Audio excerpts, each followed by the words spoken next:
Damos gracias a nuestro Señor Jesucristo una vez más por el privilegio de estar vivos. No contaban con eso, ¿verdad? De poder respirar, de poder comer, de tener, ¿verdad? Esas cositas que están en nuestra lengua, que nos dan la oportunidad de degustar, ¿verdad? De saber. Tú sabes que si tú te pones una presilla aquí en la nariz y tú comes varios platillos, no le hallas el sabor. Así que es importante el olfato para comer.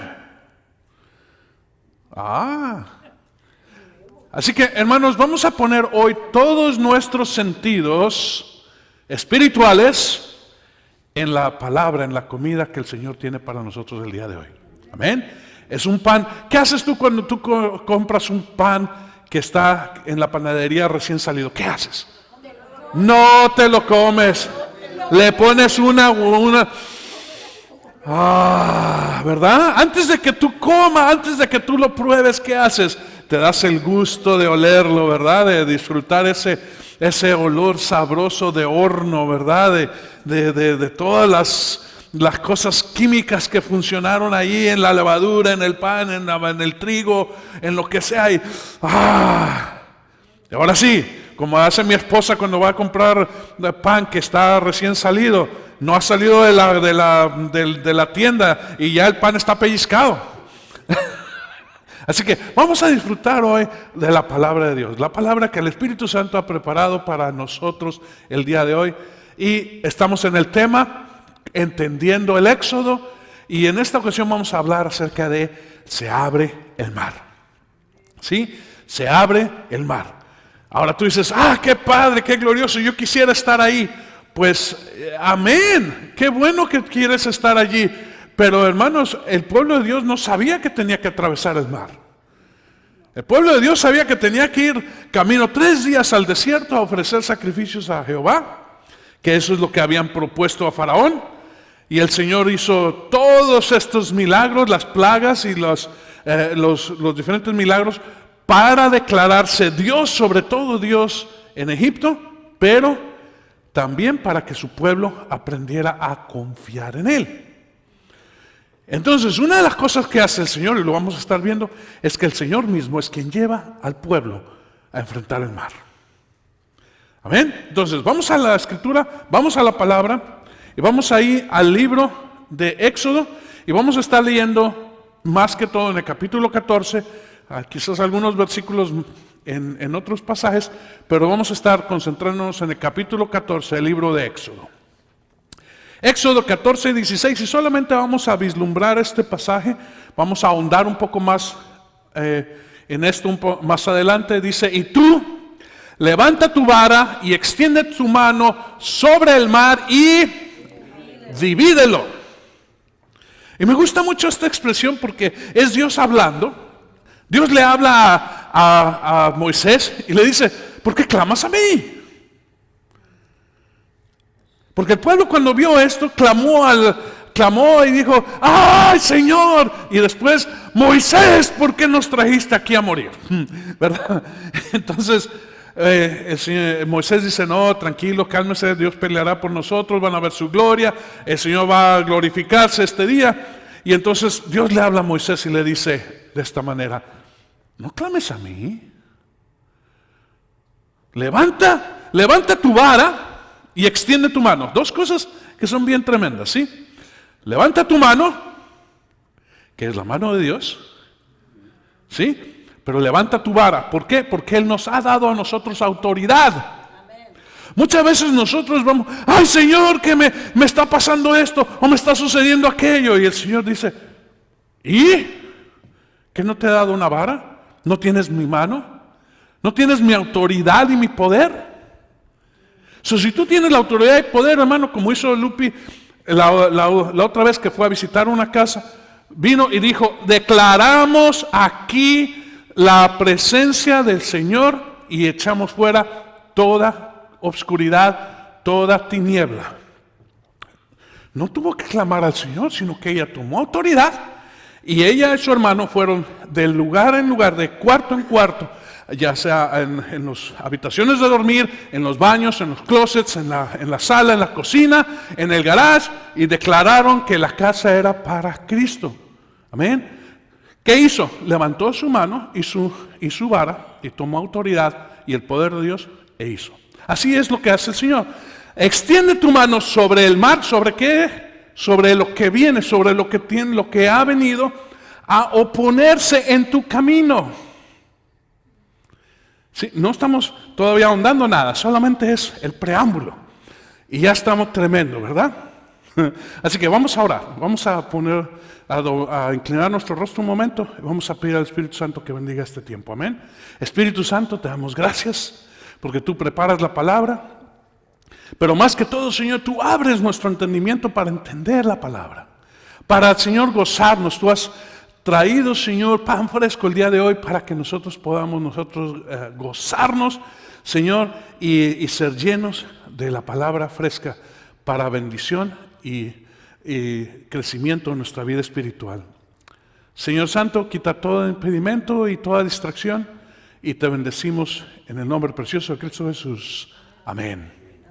Y hermanos también que nos ven a través de este medio, les bendecimos su entrada, su salida, bendecimos su hogar y bendecimos todo el propósito que Dios tiene para con ustedes. Amén y amén. Así que hermanos, ¿qué es lo que el Señor está haciendo? ¿Qué es lo que el Señor hace? Bien, antes de entrar al lugar donde el Señor abre el mar, nosotros vamos a ver que el Señor ya está con su pueblo y ya tiene una bendición sobre de ellos. Nosotros leemos un capítulo antes que Dios lleva su presencia.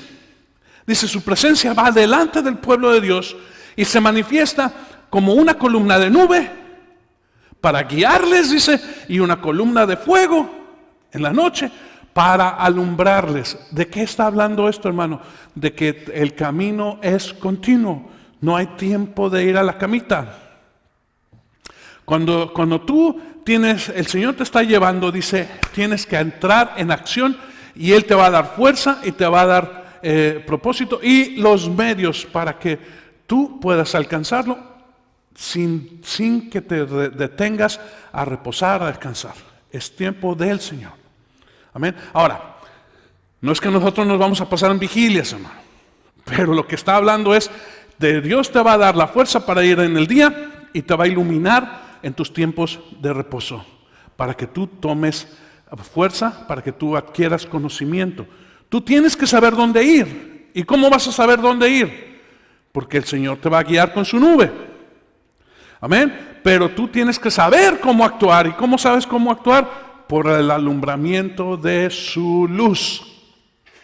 Estas dos cosas, vamos a leerlo, está en Éxodo capítulo 13, versículo 21 y 22.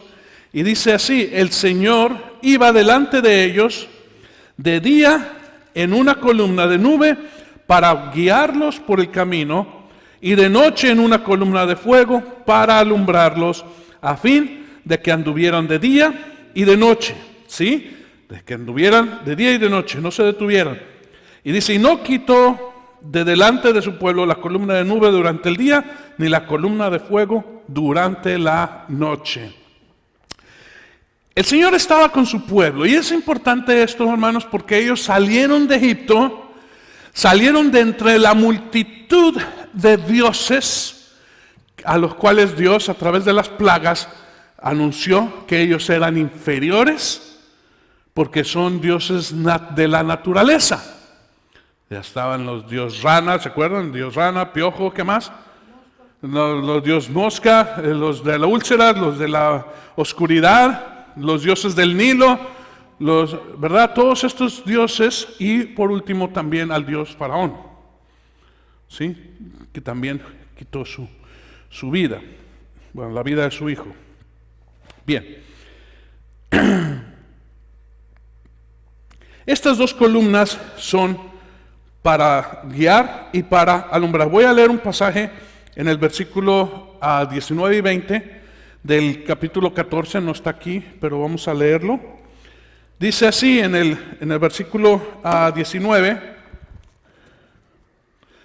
el ángel de Dios que había ido delante del campamento de Israel se apartó e iba tras de ellos, y la columna de nube que había ido delante de ellos se apartó y se puso detrás, y vino a colocarse entre el campamento de Egipto y el campamento de Israel, y estaba la nube junto con las tinieblas. Sin embargo, de noche alumbraba a Israel, y en toda la noche no se acercaron los unos a los otros. Wow. Ahorita vamos a ver en detalle un poquito más acerca de esto, pero la nube, cuando viene el enemigo, el Señor ya no va adelante para guía, aunque continúa como guía, dice, pero ahora se pone atrás para defensa. Se pone entre los dos campamentos, entre el enemigo que viene y el enemigo y el pueblo de Dios. Y mientras el pueblo de Dios está seguro y con luz, del otro lado le pone tinieblas para confusión. Amén. Entonces, esta es la presencia de Dios en nuestra vida. Por eso estamos mencionando las dos columnas, porque las dos columnas están hablando de la presencia de Dios en medio de su pueblo. Y lo hace para guianza, lo hace para alumbrar, pero también lo hace para defender. Amén. Y tú dices, bueno, ¿y por qué nosotros no las vemos? Bueno, hermano, porque no estamos en el desierto para empezar. Pero espiritualmente están allí. Espiritualmente tú tienes esa guía que ahora nosotros conocemos como Espíritu Santo, ¿sí? Y el Espíritu Santo te guía a donde tú tienes que ir, te alumbra porque abre el entendimiento, abre la palabra para que tú tengas vida y te defiende. Entonces, esto es importantísimo, pero aún y con todo eso, el pueblo de Dios tenía gran temor. Aún con todo y que estaba la presencia de Dios en medio de ellos, ellos tenían un gran temor. Pero Dios es el que nos lleva a enfrentar, ¿sí?, el mar. Dios nos lleva a enfrentar el mar. Capítulo 14, versículos 1 al 4.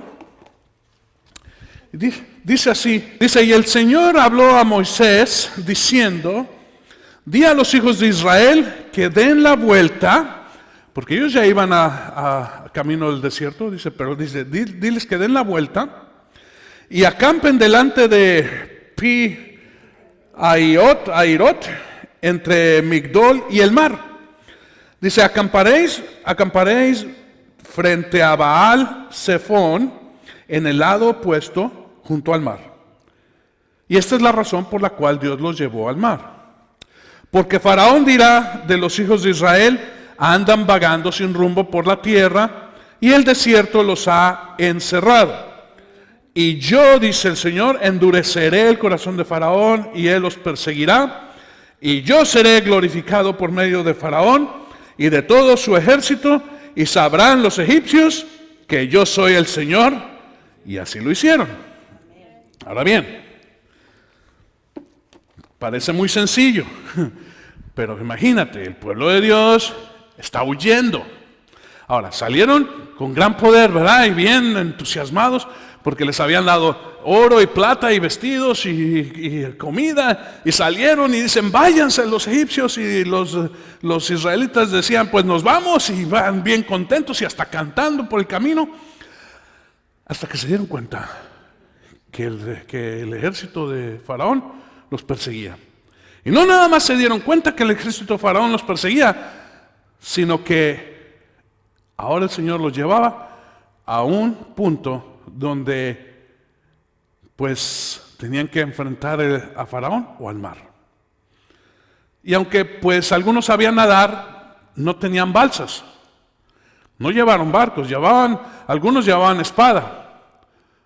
Algunos posiblemente llevaban algunos carros con las cosas que sacaron de Egipto, pero nadie llevaba una barca. Entonces decían, bueno, el Señor nos llevó a acampar aquí, pero el enemigo no se ha quitado de detrás de nosotros. Y empezó lo que es común en medio del pueblo de Dios. Perdón, pero es común. Empezó la murmuración. Oye, ¿a qué nos trajeron aquí? Faraón viene atrás y... Ahora, déjame decirte que Faraón apenas hacía unos pocos años había adquirido un armamento estilo último modelo. Lo más nuevo en armamento lo había adquirido Faraón, y esto se llama los carros tirados por 2 caballos, y entonces son chariots en inglés, que es un carro bastante pequeño, nada más de un eje, ¿verdad? Tirado por caballos, donde va el jinete, pero también con una lanza, o a veces van 2, uno guiando y el otro con arco y flecha para hacer guerra. Y esto era lo último en armamento. Entonces, por eso dice que salió Faraón con todos sus carros y sus caballos. Amén. No nada más eran jinetes, pero también ahora tenía este armamento nuevo que quería estrenar contra los israelitas, contra los hebreos que habían salido precisamente de la casa de Faraón, o del dominio de Faraón. Y en este punto dice, el plan de Dios es destruir el poder del enemigo, destruir el poder que tiene el enemigo sobre los corazones del pueblo. Entendamos una cosa, hermanos, ya el Señor había declarado victoria sobre Egipto, pero los corazones de los israelitas o de los hebreos todavía tenían ese temor, todavía tenían arraigado Egipto, y sus temores todavía los llevaban al corazón. ¿Qué no había ya mostrado Dios por la columna de fuego y la columna de nube que Él estaba en medio de su pueblo? Mas sin embargo ellos todavía temían al enemigo. ¿No había Dios quitado, desbaratado todo el corazón de los egipcios y habían dicho, váyanse? No sea que el Dios también no nada más quite la vida de nuestros primogénitos, pero también la nuestra. ¿Y qué dijeron? ¿Qué dijo el pueblo? El pueblo todavía tenía arraigado en su corazón que Dios quizás o quizás no los iba a salvar. Entonces están en este punto donde está el mar, ¿sí? Y el enemigo está atrás de ellos, pero el pueblo tenía que ver la destrucción del ejército que los perseguía para que finalmente fuera quitado el temor en su corazón. Ahora, ni aún esto funcionó, como vamos a ver después. Dios tuvo que quitar toda esa generación, porque era una generación que no tenía un corazón de pelea. Pero lo vemos en un momento más. ¿Qué es lo que el Señor hace? Nos lleva a enfrentar el mar, hermanos, para que Él sea glorificado. No nada más en quitar al enemigo, pero para que nosotros entremos en una confianza con Dios de que Él todo lo puede. ¿Por qué el mar, hermano? Porque era algo... Vaya, si hubieran estado en el área de Palestina, donde está la tierra prometida, pues quizás les hubiera puesto una montaña o un desfiladero. Pero hermanos, en el desierto, vaya, en Egipto, no hay montañas, porque es desierto, pero hay mar. Tómalo, mar, montaña, cáncer, cualquier enfermedad terminal, tómalo como un reto financiero tremendo en tu vida. No sé, Dios te lleva a ese lugar para glorificarse. No te llevas a enfrentar eso para ver qué haces. No, hermano, sino es para que tú te pongas y digas, ay Señor, esto es difícil, esto es tremendo, esto es imposible, pero tú eres superior a todo imposible. Hay situaciones en nuestra vida que el Señor mismo es quien nos lleva a enfrentarlas precisamente para que Él sea glorificado y quite de nosotros todo eso que todavía cargamos.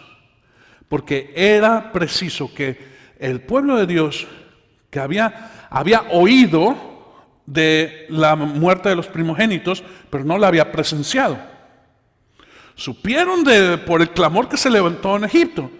Dice, pero todavía tenían temor de Faraón, por eso Iban caminando hacia enfrente, valga la redundancia, pero volteando hacia atrás para ver si el enemigo los alcanzaba. No sé si alguna vez has ido corriendo tú porque te persigue un perro o alguna cosa, ¿no? ¿Qué haces? Vas viendo dónde vas a ir, pero vas viendo a ver si no se acerca mucho, ¿no es verdad? Entonces, así es. Pero si tú confías, entonces tú puedes ir firme enfrente, no importando, porque ¿quién está delante de ti? El Señor. Y atrás de ti, el Señor. Para guía y defensa. Ahora bien, vamos a ver una cosa que hizo el pueblo. Y vamos a leer 14:11. Y es importantísimo que nosotros pongamos atención en este versículo. Dice, y dijeron a Moisés, ya vieron que en el 10 dice, al acercarse Faraón, los hijos de Israel alzaron los ojos y aquí los egipcios marchaban tras de ellos. Entonces los hijos de Israel tuvieron mucho miedo y clamaron al Señor. Y versículo 11, y dijeron a Moisés, ¿acaso no había sepulcros en Egipto para que nos sacaras a morir en el desierto? ¿Por qué nos has tratado de esta manera, sacándonos de Egipto? Esto es un sarcasmo, ¿sí? ¿Sabes que Egipto es un lugar, es un pueblo que todo está en torno de la muerte? Las pirámides, esas gigantes, son tumbas. No eran monumentos, eran tumbas conmemorativas. Tenían a los dioses de la muerte. Momificaban a sus seres queridos para que pasaran para que pudieran ir en ese en ese viaje de la muerte. Les ponían objetos de valor para que pagaran su pasaje en la barca. La mayoría de sus dioses tenían que ver con todo eso. Ve los dioses del Nilo, los cocodrilos, muerte, ¿sí? Muchas de las cosas que ellos tenían, y de hecho la mayoría de todas las cosas se cerraban alrededor de la muerte. Por 400 años, y de hecho el Señor dice, por 430 años el pueblo de Dios estuvo empapado de toda esta constante fascinación hacia la muerte. El mundo, hablando ahora en este tiempo, el mundo está también fascinado con la muerte. Ustedes van a ver, hermanos, que en las cosas del mundo, en las cosas que están afuera, nosotros vemos que todo se mueve alrededor de la muerte. Por ejemplo, muchas de las tribus de los pueblos indígenas, y de hecho algunas religiones grandes, tuvieron al dios Sol que moría cada noche. ¿Verdad? Moría y resucitaba al día siguiente. Algunas de las religiones hablan constantemente de reencarnación. ¿Sí? No es resurrección, sino reencarnación. Muerte, vida, es un ciclo. Podríamos mencionar también a Dante y toda su ejemplificación de lo que es el infierno, pero déjame darte a saber que también tienen el hablar con los muertos. Ustedes van a ver que el mundo constantemente le gusta hablar con los muertos. Todas estas cosas que van ahí de la hechicera y que te leen la mano, los mediums, ¿verdad? O mediums, no sé cómo se dice exactamente, que a ver si me dejas hablar con mi abuelita, porque no sé dónde dejó el oro. Esa es una película, ¿verdad? Para el oro de la abuela. Total que era el loro, no era el oro, sino el loro. Pero bueno, anyway. Queremos saber qué pasó, si está a gusto, quiero saber si mi mamá, que ya pasó a mejor vida, acepta a esta muchacha que yo tengo ahora, que quiero casarme con ella. Y vaya, hablan con los muertos. Aún en el pueblo de Dios no fue Saúl a hablar con la divina. Dice, quiero hablar con Samuel. Fascinación constantemente, todas estas cosas. ¿Qué más? Hermanos, Hollywood no se cansa de hablar de muerte. Uno de los shows más tremendos en el tiempo de hoy es los zombies, ¿verdad? The Walking Dead, es un programa que no sé cómo se lo traducen al español, pero los muertos vivientes, ¿verdad? Y habla de eso, de muertos que no mueren, que andan ahí, cerebro, ¿verdad? No sé, brain, ¿verdad? Queremos, no sé, una fascinación continua acerca de todas las cosas que tienen que ver con la muerte. De continuo, de shows que hablan de muerte. ¿Qué más encontramos? Novelas, canciones, los corridos, ¿verdad? De muertos. Cuentos. ¿Qué tantos cuentos conocemos? Hay una fascinación en todo esto. ¿Y por qué te lo estoy diciendo, hermano? Porque Dios quiere sacar eso de en medio de su pueblo. Ahora tú dices, bueno, yo ya no creo nada de eso y total, no, déjame mostrarte algo. Muerte tiene que ver cuando te dicen tú no puedes, tú no alcanzas, tú no eres una persona limitada, nunca llegarás, nunca irás, nunca serás, nunca prosperarás, eres un pecador, eres humano, eres solamente tú y eres incapaz. ¿Le sigo? Hermano, estamos nosotros rodeados de negativismo, de cosas que tienen que ver con muerte. Estamos más conscientes de las cosas naturales que de nuestra espiritualidad, que es para siempre, que es eterna. Estamos más conscientes de 100 años o 120 años, como dice en la Escritura. Estamos más en la conciencia de lo que podemos hacer y adquirir en este tiempo, que es una rasgadita en toda la eternidad, que lo que es nuestra eternidad.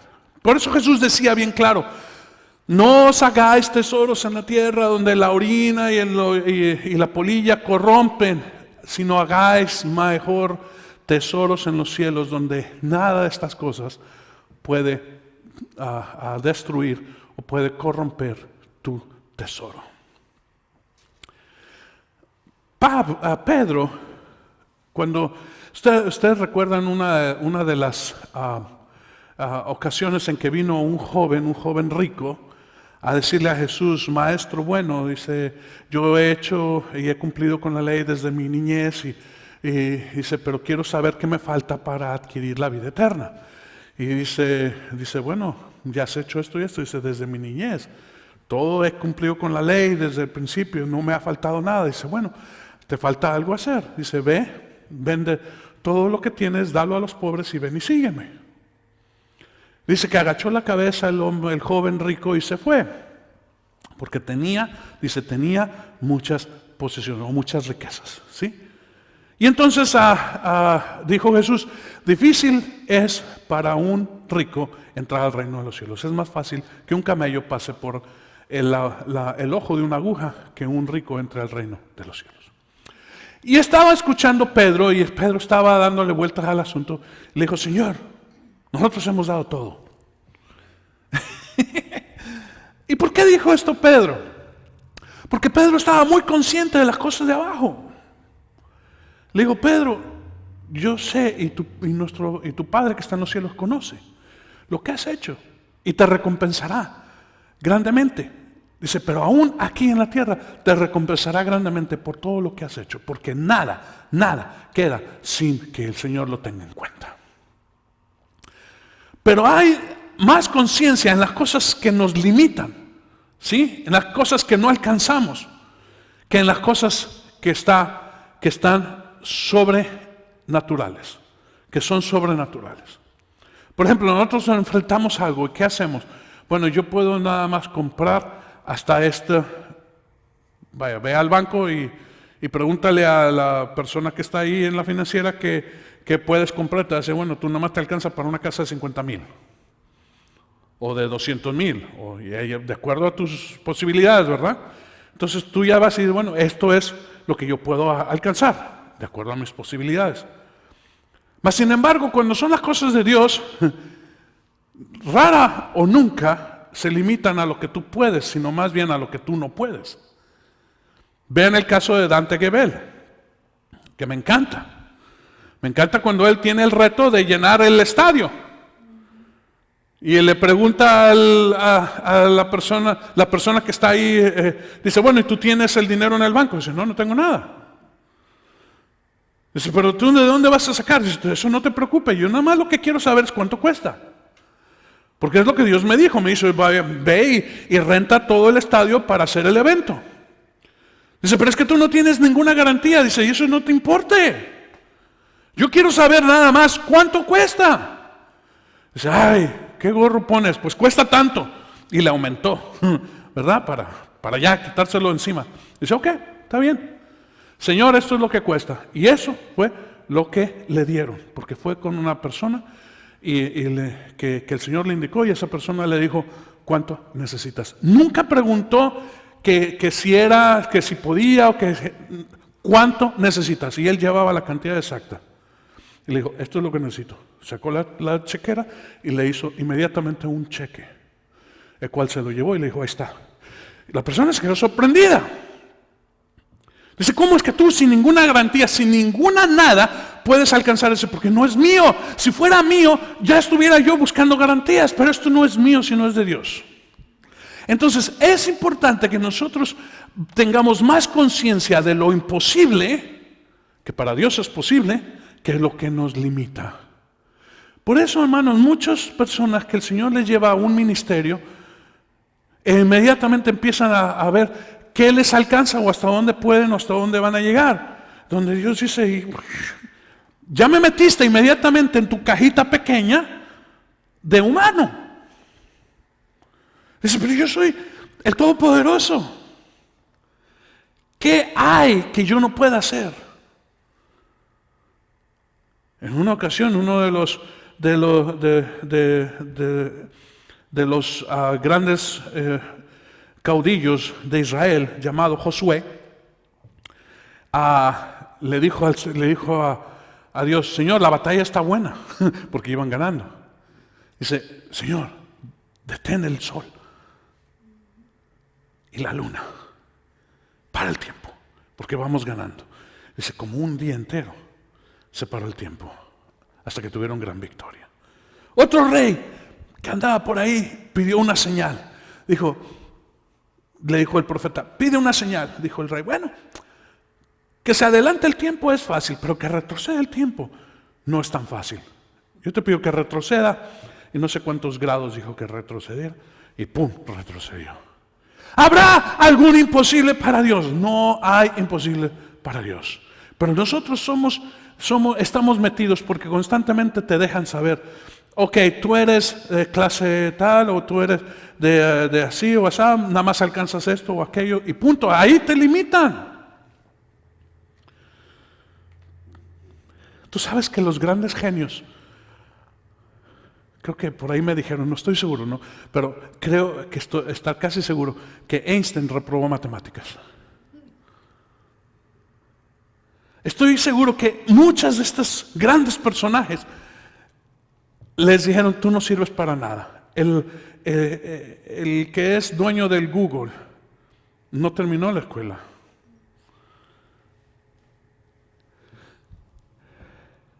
Hermano, le dijeron a Abraham Lincoln, tú nunca vas a alcanzar la presidencia. Y lo intentó, creo que más de 10 veces. Más de 10 veces se postuló para presidente. Y no, pero duro, ¿hasta qué? Hasta que le dieron la presidencia. Bueno, tenemos otro ejemplo, pero no lo voy a mencionar. Hay más conciencia de la mortalidad que de la inmortalidad. Hay un temor, sino un terror a morir. Tenemos esa cosa en nosotros. La muerte. Cuando dice el Señor, no le temas a morir, es un paso. Vas a entrar, vas a dejar este cascarón para tener algo aún más excelente. Ahora, no te digo que vayas a buscar la muerte, porque Dios tiene un propósito para contigo en este cascarón, como lo tiene con la oruga mientras es oruga antes de ser mariposa. ¿Sí? Tiene un propósito la oruga. Tiene un fin como oruga. Ya tendrá otro fin como mariposa, pero ahorita tiene ese... Y la oruga no está buscando, sino que en el tiempo correcto, ella dejará de ser oruga para levantarse como mariposa. Amén. ¿Estamos? Es importante entonces que Dios quitara eso del corazón de los israelitas, de los hebreos. Es que yo digo israelitas porque israelitas vienen más adelante. Ellos vienen a ser israelitas después porque son descendientes de Israel o Jacob. Pero no se les llama israelita hasta que no están en Israel, en lo que es Palestina. Pero ahorita se les llama hebreos. Pero es igual, si tú les quieres llamar hebreos o israelitas, es lo mismo, pueblo de Dios. Libertad o muerte. Éxodo 14:12 dice de esta manera: ¿no es esto lo que hablábamos en Egipto diciendo, déjanos para que sirvamos a los egipcios? Porque mejor nos hubiera sido servir a los egipcios que morir en el desierto. Esta es una cosa que, ay hermano, está mucho en el pueblo de Dios, que prefieren vivir en esclavitud que morir. Estas palabras, libertad o muerte, que en sí son dadme libertad o dadme muerte, vienen de una persona que habló en la revolución de Estados Unidos. Bueno, la revolución de las colonias que estaban en Estados Unidos en ese tiempo, antes de ser libres. Se llama Patrick Henry. Y Patrick Henry fue uno de los pioneros que después también firmaron, creo que firmaron la Carta de Independencia. Pero él estuvo ahí, él estuvo peleando. Y él dijo esto: dadme libertad o dadme muerte. Pero yo no quiero seguir, en pocas palabras. Y es un discurso bastante largo que todavía se lee en algunas ocasiones. Y este discurso habla de eso. Preferimos nosotros vivir en libertad, ¿sí? Morir que vivir en esclavitud. Buscamos la libertad, pero si no se puede, vamos a morir alcanzando o buscándola. Al mismo tiempo, después de muchos años, por ahí por el año 1930, más o menos, en Inglaterra, esto es en el tiempo en el que Hitler se levanta como jefe de Estado de Alemania y empieza su conquista por toda Europa, y se levantó un grupo en Inglaterra que se llama The Oxford Union Debating Society, que es una sociedad de Oxford que es una casa. Ustedes conocen que en Inglaterra hay casas, ¿verdad? Casas para el Parlamento. Bueno, esta casa hizo un voto que ganaron 275 a 153, o sea que 275 votaron a favor y 153 en contra, acerca de lo siguiente. Dice: de ninguna manera, en ninguna circunstancia, nosotros pelearemos por nuestro rey o nuestra nación. Preferían vivir bajo el fascismo o el nazismo que morir. Cobardes. Entonces, esto es lo que Dios está viendo, y nosotros leyendo este pasaje, nosotros vemos que el pueblo no tenía ningún corazón, o no tenía un corazón de pelea. Por eso Dios les permitió ver la destrucción del ejército de Egipto. Mas sin embargo, ustedes lo van a ver que cuando ellos fueron a espiar la tierra prometida, regresaron 10 de ellos con esta misma afirmación: preferimos vivir en esclavitud que morir bajo los gigantes. No vamos a pelear. Y Josué y Caleb dijeron: no, al contrario, ¿qué no ven que Dios está con nosotros? ¿Qué no ven todas las maravillas que ha hecho? ¿No vieron cómo abrió el mar? ¿No vieron la columna de fuego, la columna de nube que todavía está delante de nosotros? ¿Qué no han visto la presencia de Dios? No. Entonces Dios se enojó y dijo: ninguno va a pasar. Ninguna de esta generación va a pasar, sino Josué y Caleb. A lo cual nos lleva a nosotros a Primera de Pedro, capítulo 1 Pedro 2:9, y dice, pero vosotros sois linaje escogido. Y déjame decirte, en inglés es the chosen generation, ¿sí? La generación escogida. Sois linaje escogido. Linaje está hablando de donde tú vienes, ¿sí? Pero ahora viene a ser la generación que es la que va a llevar a cabo el propósito de Dios. Pedro dice en esta carta, dice, vosotros sois este linaje, el linaje escogido, un real sacerdocio, nación santa, pueblo adquirido para posesión de Dios, a fin de que anunciéis las virtudes de aquel que los llamó de las tinieblas a su luz admirable. Ese es lo que somos nosotros. Es que Dios ha levantado una nueva generación para entrar a la tierra de la promesa. Dios está hablando con nosotros para que alcancemos todo lo que Él ha prometido, lo que Él ha dado. Hermano, aún nosotros no hemos visto todas las promesas de Dios cumplidas, pero es porque nosotros no hemos dado el paso, no porque Dios lo haya detenido.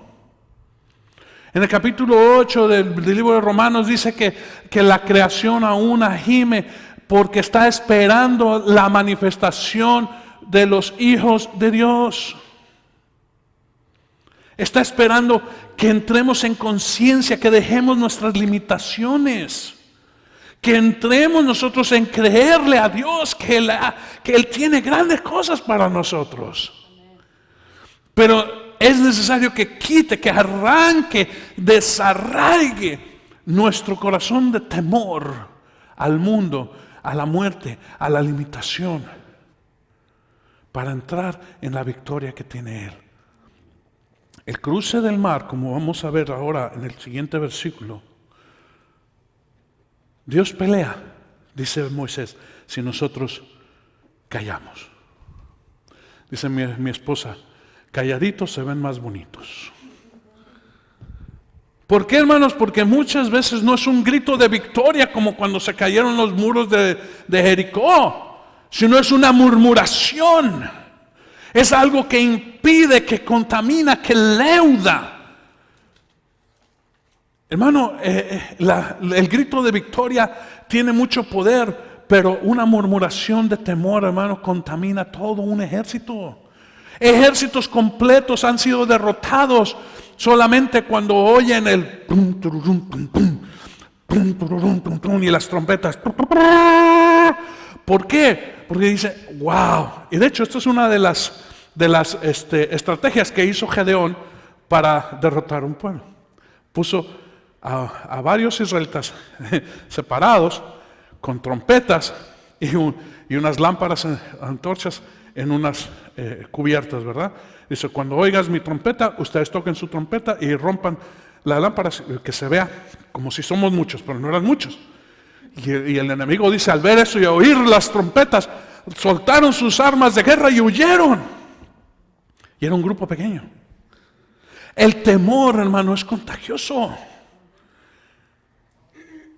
De hecho, en la guerra, los ejércitos ejecutan a los cobardes enfrente del batallón. Cuando hay un cobarde, si hay posibilidad, lo mandan a casa. Pero si no hay posibilidad, hermano, lo cogen, lo ponen ahí y dicen, tú no vas a contaminar el resto del batallón. Y ahí mismo le hacen juicio de guerra, por cobarde. La cobardía, sí, en tiempo de guerra es causa de muerte. Ahí mismo. ¿Por qué? Porque no permiten que contamine el corazón de los demás. Llegan a pelear y se quedan así y no pueden disparar, se quedan, una expresión bien tejana, se frisan. Están frisados, se congelan, ¿verdad? Se quedan ahí, no sabes qué hacer, no te puedes mover, el terror te pone así. Algunos animales, sobre todo algunas aves, cuando viene un gato salvaje o alguno y las acecha, se quedan paralizadas, les da un ataque cardíaco y mueren de miedo, muere de miedo. Entonces es importante que nosotros aprendamos esto, que Dios va con nosotros. Vamos a leerlo, versículo 14 del capítulo 14. De hecho, yo les recomiendo, hermanos, que lean este capítulo y lo vuelvan a leer y lo vuelvan a leer, porque está tremendo. Dice Moisés: el Señor peleará por vosotros mientras vosotros os quedáis callados. ¿Sí? Os quedáis callados. Voy a ir al libro de Deuteronomio, capítulo 20, versículo 4. Porque el Señor vuestro Dios es el que va con vosotros para pelear por vosotros contra vuestros enemigos, para salvarlos. Entonces Dios va con nosotros, Él pelea por vosotros y es para salvarnos. Amén. Esto es lo que Dios hace, hermano. Dios desea que nosotros no tengamos temor al enemigo. Sí, el enemigo es poderoso, pero el Señor que está con nosotros es más poderoso que el que el mundo está. Amén. Por eso el Señor nos lleva ahí. Y en los siguientes versículos 16 y 17 es cuando ellos se enfrentan y ven el poder de Dios abriendo el mar. ¿Sí? Versículo 16 dice: y tú levanta tu vara, ahora sí lo vamos a leer completo, y tú levanta tu vara y extiende tu mano sobre el mar y divídelo, y los hijos de Israel pasarán por en medio del mar sobre tierra seca, no lodosa, seca. Wow, para secar el mar. ¿Ok? Seca. Dice: y he aquí, yo endureceré el corazón de los egipcios para que entren a perseguirlos, y me glorificaré en Faraón y en todo su ejército, en sus carros y en su caballería. Amén. Dios pelea por nosotros, hermano, pero el mundo tiene que reconocerle. Entonces, dos cosas aquí.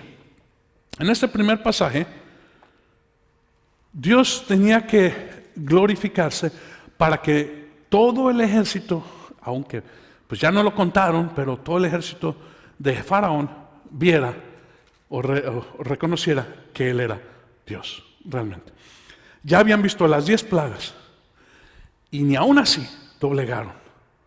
Ni aún así dejaron de seguir las instrucciones de Faraón. Entren al mar y persigan a los hebreos. Si esto se abrió para ellos, también se abre para nosotros. Lo único que Dios entorpeció sus carruajes. Yo no sé si empezó a soltar un poquito de agua. El caso está en que se atascaban los carros. ¿Sí? El pueblo de Dios pasó en tierra seca. Dice que durante toda la noche Dios levantó un fuerte viento solano, dice, que secó, abrió el mar y lo secó el fondo. Pero cuando entró Faraón y su ejército, yo no sé si Dios permitió que saliera un poquito de agua, pero el caso es que estaba todo chicloso, ¿verdad? Todo así, medio lodoso, y pues no podían avanzar. Y imagínate el espectáculo, y quiero que lo veas, porque está todo el ejército, y por acá está una columna de agua, y por acá está otra columna de agua, y yo no sé si se asoman por ahí algunos delfines. ¡Ah! ¡Van a morir! No, no es cierto. Pero yo creo que ellos podían ver a algunos de los monstruos marinos, ¿verdad? Quizás alguna ballena o alguna cosa que andaban por ahí. Imagínate ese terror de ver todo eso y ver que de un momento a otro se vendría todo eso así, y de hecho así sucedió. El enemigo vio y tuvo que declarar que Dios es Dios, más que todo sus dioses de la naturaleza, que Dios tiene poder sobre la naturaleza, porque ninguno de sus dioses jamás abrió el mar. Pero era necesario que el pueblo de Dios viera esto para que pudieran confiar en ir y entrar a la tierra prometida. Amén. Entonces, Dios es glorificado entre su pueblo, así como se glorificó delante de los egipcios, también se glorifica delante de su pueblo. Leemos los últimos 2 versículos de este capítulo. Y dice en el versículo 30, aquel día salvó el Señor a Israel de mano de los egipcios. Si tú quieres leer cómo lo hizo, puedes retroceder unos versículos, pero no es el punto del día de hoy. Dice, e Israel vio, fíjate bien, vio, o sea, fue espectador dio constancia, vio a los egipcios muertos a la orilla del mar.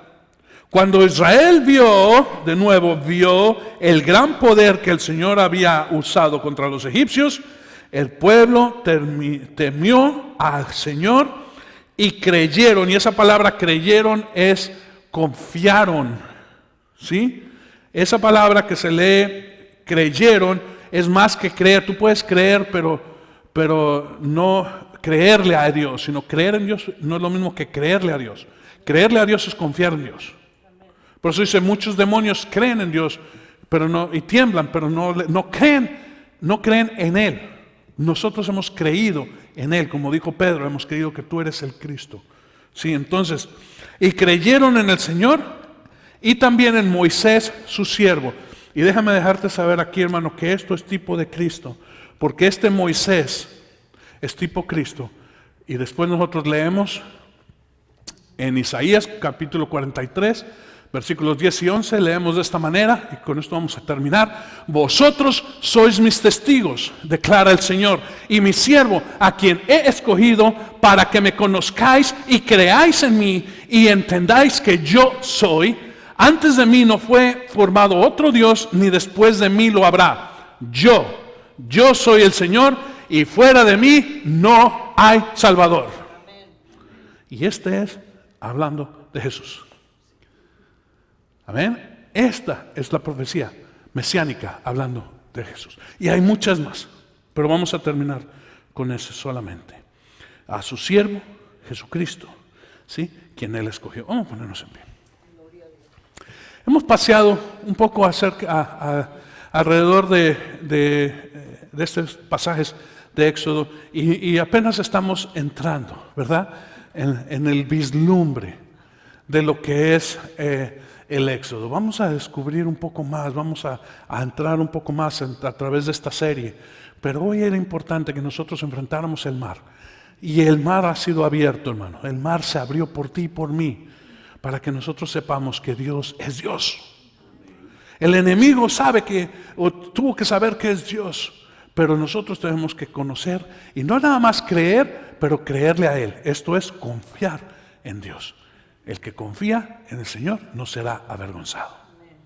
Espíritu Santo, te damos gracias por este tiempo, gracias por la palabra. Te pedimos, Señor, que la selles en nuestro corazón y la lleves también, Señor, a cumplir todo propósito para el cual tú la has enviado. Padre mío, te damos gracias una vez más en el nombre precioso y poderoso de Cristo Jesús. Amén y amén.